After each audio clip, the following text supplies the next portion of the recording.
नमस्कार दोस्तों, स्वागत है आपका आपके अपने YouTube चैनल पाथ मेकर में। मेरा नाम है सौरभ और दोस्तों सुबह के 9 बज चुके समय हो चुका है हमारी जी के बूस्टअप सीरीज़ का। तो चलिए दोस्तों शुरू करते हैं आज की वीडियो।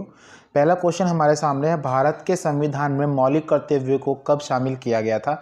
हमारे पास चार ऑप्शन है, 1976 में, 1978 में, 2003 में या फिर 1985 में। इसका सही आंसर है दोस्तों मौलिक कर्तव्य मतलब कि फंडामेंटल ड्यूटीज़ को 42वें संविधान संशोधन 1976 के तहत सरदार स्वर्ण सिंह समिति की सिफारिश पर दोस्तों मौलिक कर्तव्यों को भारतीय संविधान में ऐड किया गया था।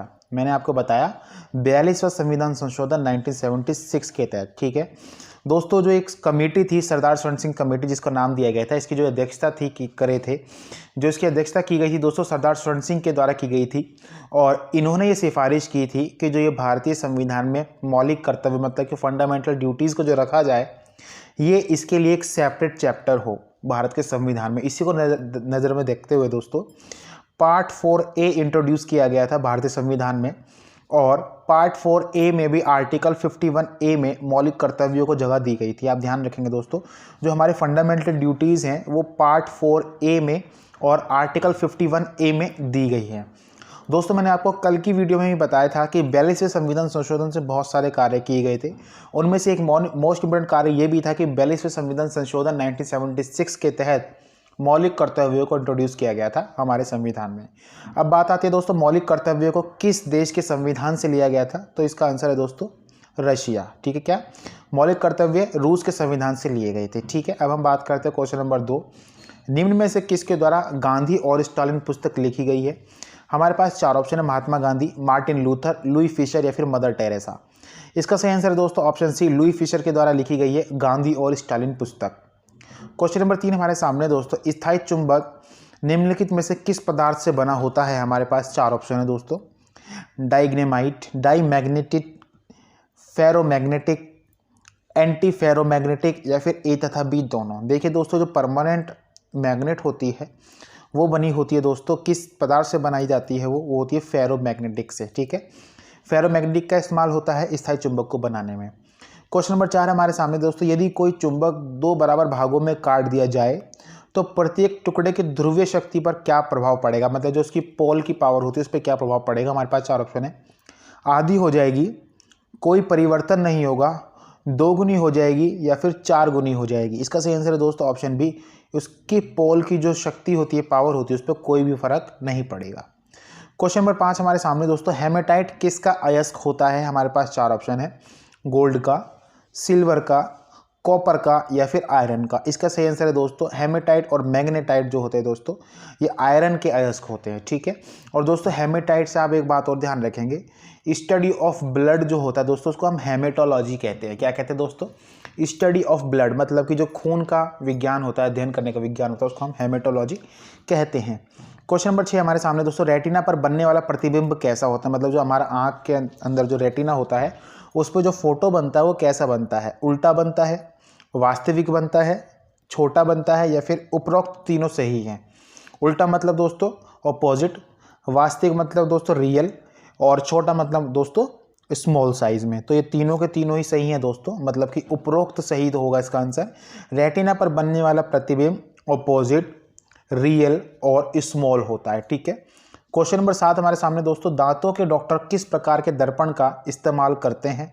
हमारे पास चार ऑप्शन है दोस्तों, उत्तल, अवतल, समतल या फिर बेलनाकार। इसका सही आंसर दोस्तों ऑप्शन बी, अवतल दर्पण का इस्तेमाल करते हैं दांतों के डॉक्टर। ठीक है, क्वेश्चन नंबर 8 हमारे सामने दोस्तों, जब लोहे में जंग लगता है तो उसके वजन पर क्या प्रभाव पड़ता है। हमारे पास चार ऑप्शन है, बढ़ता है, घटता है, कोई परिवर्तन नहीं होता या फिर इनमें से कोई नहीं। देखिए दोस्तों, जब लोहे पे जंग लगता है तो उसका वजन हमेशा ही बढ़ता है। आप वो ना समझे जो कबाड़ी वाला जो लोहा लेता है वो उसको झाड़ के उसका वजन कम हो जाता है, ऐसा नहीं दोस्तों। जंग लगने से अगर हम नॉर्मल कंडीशन में देखें तो उसका क्या होता है, उसका वजन बढ़ता ही है, प्लस होता है। ठीक है, बढ़ते हैं दोस्तों क्वेश्चन नंबर 9 की ओर। पिघलने पर बर्फ के आयतन में क्या प्रभाव पड़ेगा या पड़ता है। हमारे पास चार ऑप्शन है दोस्तों, पहले घटता है फिर बढ़ता है, पहले बढ़ता है फिर घटता है, घटता है हमेशा या फिर बढ़ता ही है हमेशा। इसका सही आंसर है दोस्तों ऑप्शन सी, हमेशा घटता है। ठीक है, पिघलने पर बर्फ का आयतन में क्या प्रभाव पड़ता है दोस्तों, घटता है उसका वॉल्यूम। ठीक है, क्वेश्चन नंबर 10 हमारे सामने दोस्तों, पृथ्वी पर लगभग कितना प्रतिशत भाग पर जल पाया जाता है। पृथ्वी पर दोस्तों कितने प्रतिशत भाग पर जल पाया जाता है? हमारे पास 4 ऑप्शन है। 50% भाग पर, 60% भाग पर, 71% भाग पर या फिर 81% भाग पर। इसका सही आंसर है दोस्तों ऑप्शन सी, 71% भाग पर पृथ्वी के जल पाया जाता है। ठीक है। क्वेश्चन नंबर 11 हमारे सामने दोस्तों, पृथ्वी का ध्रुवीय व्यास कितना होता है? हमारे पास 4 ऑप्शन है। 12,756 किलोमीटर, 12,742 किलोमीटर, 12,714 किलोमीटर या फिर 15,200 किलोमीटर। इसका सही आंसर है दोस्तों ऑप्शन सी, 12,714 किलोमीटर होता है पृथ्वी का ध्रुवीय व्यास, मतलब कि पोलर डायमीटर। देखिए दोस्तों, जैसे कि आपकी पृथ्वी है, अगर हम बात करते हैं, मैंने आपको बताया था ये बीच में जो होती है दोस्तों भूमध्य रेखा होती है, इक्वेटर लाइन होती है दोस्तों, और जो ऐसी वाली लाइन होती है दोस्तों ये मैंने आपको कल ही बताया था, ये लॉन्गिट्यूडनल लाइन होती हैं, और ये वाली जो होती है दोस्तों लैटिट्यूड लाइन होती है। ठीक है। और दोस्तों आप ध्यान से देखेंगे, जो मैं बात कर रहा हूँ डायमीटर की, वो मैं इस वाले डायमीटर की बात कर रहा हूँ, जो ये पोलर डायमीटर है। ठीक है। ये वाला, ये कितना है दोस्तों? 12,714 किलोमीटर है दोस्तों। अगर आपसे पूछ रहे इक्वेटोरियल डायमीटर कितना होता है, मतलब कि ये वाला भूमध्य रेखा वाला, ये वाला, तो ये वाला होता है दोस्तों 12,756 किलोमीटर। और अगर आपसे पूछ रहे पोलर डायमीटर कितना होता है दोस्तों, पोलर डायमीटर होता है 12,714 किलोमीटर। ठीक है। अगर आपसे पूछे दोस्तों इसके बीच में डिफरेंस कितना होता है, तो लगभग 42 किलोमीटर का डिफरेंस होता है। ठीक है। और दोस्तों 15,200 किलोमीटर के बारे में मैंने आपको कल बताया था कि पृथ्वी से हमारे जो भारत से रिलेटेड 15,200 किलोमीटर है, ये हमारी किसकी लंबाई है? कोस्टल लाइन है, मेन कोस्टल लाइन है, या फिर हमारी जो बाउंड्री है उसकी लाइन है? आप हमें कमेंट सेक्शन में कमेंट करके बताइएगा। क्वेश्चन नंबर 12 हमारे सामने, निम्न में से किसे लेटा हुआ ग्रह कहते हैं? हमारे पास 4 ऑप्शन दोस्तों, बृहस्पति को, अरुण को, वरुण को या फिर शुक्र को। इसका सही आंसर है दोस्तों ऑप्शन बी, अरुण, मतलब कि यूरेनस को कहते हैं लेटा हुआ ग्रह। ठीक है। अब हम बढ़ते दोस्तों क्वेश्चन नंबर 13 की ओर। निम्न में से किसे अंतरिक्ष के शहर के नाम से जाना जाता है? हमारे पास 4 ऑप्शन है। आंध्र प्रदेश, बेंगलुरु, मंगलोर या फिर बेल्जियम। इसका सही आंसर दोस्तों ऑप्शन बी, बेंगलुरु को अंतरिक्ष के शहर के नाम से जाना जाता है। ठीक है। क्वेश्चन नंबर 14 हमारे सामने है, निम्न में से किस राज्य की तटीय रेखा, मतलब कि कोस्टल लाइन सबसे लंबी है? हमारे पास 4 ऑप्शन है दोस्तों, गुजरात, गोवा, त्रिपुरा या फिर केरल। इसका सही आंसर है दोस्तों ऑप्शन ए, गुजरात की तटीय रेखा सबसे लंबी है। और अगर आपसे पूछ लिया जाए सबसे छोटी कोस्टल लाइन किसकी है दोस्तों, वो है गोवा की। ठीक है। हम बढ़ते हैं क्वेश्चन नंबर 15 की ओर। पनामा नहर निम्न में से किस किस के बीच में स्थित है? हमारे पास 4 ऑप्शन है। भूमध्य सागर एवं लाल सागर के मध्य, उत्तरी सागर एवं बाल्टिक सागर के मध्य, प्रशांत महासागर एवं अटलांटिक महासागर के मध्य, या फिर सुपीरियर झील एवं ह्यूरन झील के मध्य। इसका सही आंसर है दोस्तों ऑप्शन सी, प्रशांत महासागर एवं अटलांटिक महासागर के मध्य है पनामा नहर। देखिए दोस्तों, मैंने आपको चारों बता रखे हैं, भूमध्य सागर के मध्य क्या स्थित है, उत्तरी एवं बाल्टिक सागर के मध्य क्या स्थित है, और सुपीरियर झील एवं ह्यूरन झील के मध्य क्या स्थित है। दोस्तों आप इन तीनों का आंसर कमेंट सेक्शन में कमेंट करके बताएंगे। ठीक है। क्वेश्चन नंबर 16 हमारे सामने दोस्तों, निम्न में से किस व्यक्ति को man of blood and iron के नाम से जाना जाता है? हमारे पास 4 ऑप्शन है दोस्तों, नेपोलियन, एडोल्फ हिटलर, मुसोलिनी या फिर बिस्मार्क। देखिए दोस्तों, इसका सही आंसर है बिस्मार्क को जाना जाता है man of blood and iron के नाम से। ठीक है। हम चलते दोस्तों क्वेश्चन नंबर 17 की ओर।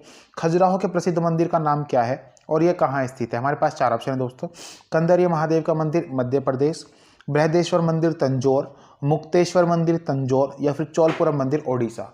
इसका सही आंसर है दोस्तों ऑप्शन ए, कंदरिया महादेव का मंदिर सबसे प्रसिद्ध मंदिर है खजुराहो का, और ये कहाँ स्थित है दोस्तों? मध्य प्रदेश में स्थित है। और दोस्तों इसको जो बनवाया गया था वो महाराजा धंग के द्वारा बनवाया गया था। किसके द्वारा? महाराजा धंगदेव चंदेल ने इसको बनवाया था। ठीक है। क्वेश्चन नंबर 18 हमारे सामने दोस्तों, ओजोन परत को मापने की इकाई क्या होती है? हमारे पास 4 ऑप्शन है, इंच, सेंटीमीटर, डॉप्सन या फिर प्रकाश वर्ष। इसका सही आंसर है दोस्तों ऑप्शन सी, डॉप्सन इकाई होती है ओजोन परत की मोटाई जो होती है उसको नापने की। ठीक है। और प्रकाश वर्ष दोस्तों आप यह ध्यान रखेंगे, सबसे लंबी दूरी, मतलब दूरी को नापने का एक मापक है ये, प्रकाश वर्ष में दूरी को मापा जाता है। ठीक है।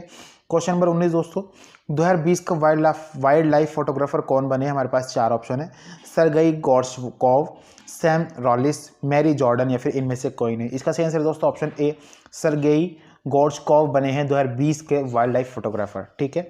हम बढ़ते हैं दोस्तों अगले क्वेश्चन पे। क्वेश्चन नंबर 20 हमारे सामने है, हाल ही में अंतर्राष्ट्रीय गरीबी उन्मूलन दिवस कब मनाया गया? हमारे पास 4 ऑप्शन है, 15 अक्टूबर, 16 अक्टूबर, 17 अक्टूबर या फिर इनमें से कोई नहीं।